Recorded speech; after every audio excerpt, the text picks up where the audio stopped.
Duck had been helping on Thomas's branchline while he was away.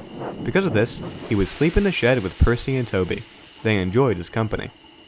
"Hello, Duck. How was your day?" asked Percy. "Fine, thank you for asking," replied Duck. "I'm glad," added Toby. "We should try to sleep. Another busy day tomorrow, I'm afraid." "How about a story, Toby? That can help us fall asleep." "I don't have any good stories. You all have heard mine." "I mean, I could tell you about my life before Sodor." "Please do." "Alright, but it's not the brightest, I'll warn you about that. But it does have a happy ending, so I think you'll enjoy it." And this is the story he told.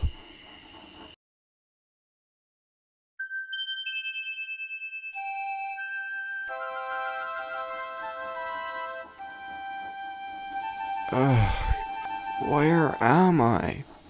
Hello there. Welcome to the world. You're in our workshop currently. How's it looking, mate? Steam's good. Pressure's good. Everything seems to be working. I think this one's ready for service. Excellent. Do you have a name? Montague. Wonderful, Montague. We have a home for you. A coal yard. You'll be heading there first. Move 5741 out, please. Let's get the next one going.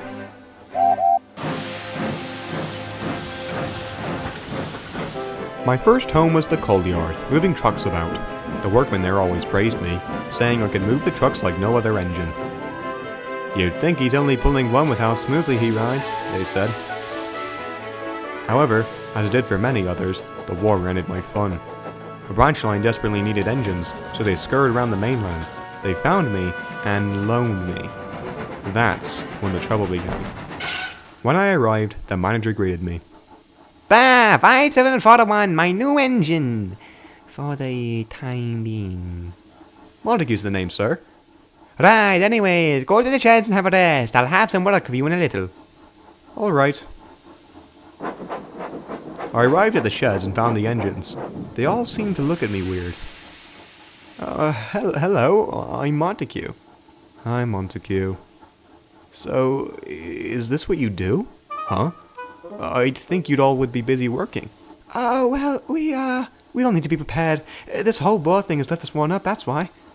Or maybe it's the fact that you all are lazy. Quiet! What? I'm giving him the truth. Alright, yes, she's correct, but don't you tell the manager, otherwise he'll, Why so? Ah, Montague, I see you met the others. Well, then I've got a new assignment for you. Take a goods train to the end of the line, then bring the goods train over there, and bring it back here. Should be self-explanatory given your record showing you worked in a coal mine. Yes, sir. Working with trucks is easy for me. Excellent. Off you go, then. Really, sir? Him? A pannier, sir. You could have gotten someone better. Why didn't you get a bigger engine? I'm right here, you know. Let me deal with them, Tessa. Go get your train. You all disgust me. Punish her. That will not be necessary with her. Now listen, I know you wanted someone better than another tank engine, but I need you all to hear me out. I've worked hard to get this engine, and during our uncertain times, I can't get an engine like Flying Scotsman or Mallard. Maybe we'd respect you more if we had actual tender engines instead of that faker that just left. Cut it out, or I'll cut off your buffers again. Don't threaten Holly like that. Shut up, all of you, before I scrap you all with my bare hands! Thank you, Piper. Would have appreciated some backup there, Brent. Hey, if I did, we probably would all be dead by now. Still, you could have said something. All his stress made me fired up. But hey, at least we have a new engine to take it out on. Indeed. We'll have some fun and order him about. Hello, Montague, was it? Yes, indeed. Oh, beg pardon, I don't know your name yet. I'm Tessa. Tess for short. It's very nice to meet you. How long have you been here? A good few years. I'm basically the only engine that has freedom. I get things from the big city and bring them here. I used to be there forever, but this war has made everything difficult, you know. I do understand. I personally come from a coal mine. How intriguing. Anyways, I just wanted to apologize about the others. So it's normal for them to act like that? Yes, but it's also because the manager is actually really rude to us. He treats all of us like nothing. Really? He seems so nice. That's because he's good at putting on a facade. He may seem nice, but he's actually an awful person. Apparently he has anger issues, so he takes it out on others, and this includes us on the railway.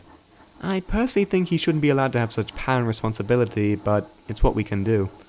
Oh dear, that's no good then, is it? Indeed. I do miss when I was a full mainline engine, though. And I'm already missing the coal yards. Well, that's something we have in common, then. Indeed. Well, I'm here if you need me, but we need to get moving before... Oi, what are you two dilly-daddling about? I'm going to get my coaches. And I don't want to hear it from you. You're both late. Get the move on. Go, go. That day, I collected my trucks and hurried back. I was late and received a tongue lashing. I'm sorry to say, however, that things only started to get worse. The other engines grew to act far ruder than me. They bullied me, called me names. Hey, you twit, get my train. I need to fill up. Get it yourself. This in turn led me to get a bad attitude and distaste for others. I started lashing out, but they would get to pull me to the manager, which in turn, he would lash out on me. You are such a disrespectful engine. Maybe if you treated me with respect and listened to me, I'd give you all the respect you want. No talking back. You will not be receiving your routine maintenance as punishment. Any more from you, and I'll ask for your withdrawal. Good day. Tess was there to console me, though. She always was. But a few weeks later, I remember that night, clear as could be. She had a late night train. She was waiting at a signal. But it wasn't long until the sirens began to blare, and...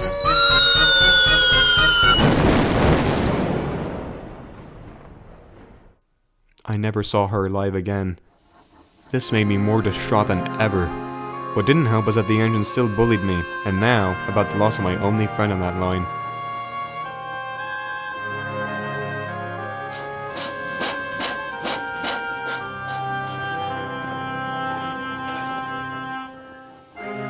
Fortunately, I wouldn't have to suffer through it much longer. One day, I was doing my usual quarry run. The stone trucks were heavy, but compared to the coal mines, this was easy work. However, this day would prove to be much different indeed. As I puffed along, we came to a descent. Usually my driver would pin down the brakes, but as he did, he realized nothing happened. Driver, we need to slow. I can't! Something's wrong! What? Uh-oh. Help! I was scared as I thundered down the line. The weight of the trucks forced me on, and the brake van couldn't do anything. All I had to do was hope for the best. But just when I thought it was over, I was wrong. A passenger train was idling at the station, and I was on the same line. Got it! Is that you, Doc? It's too late!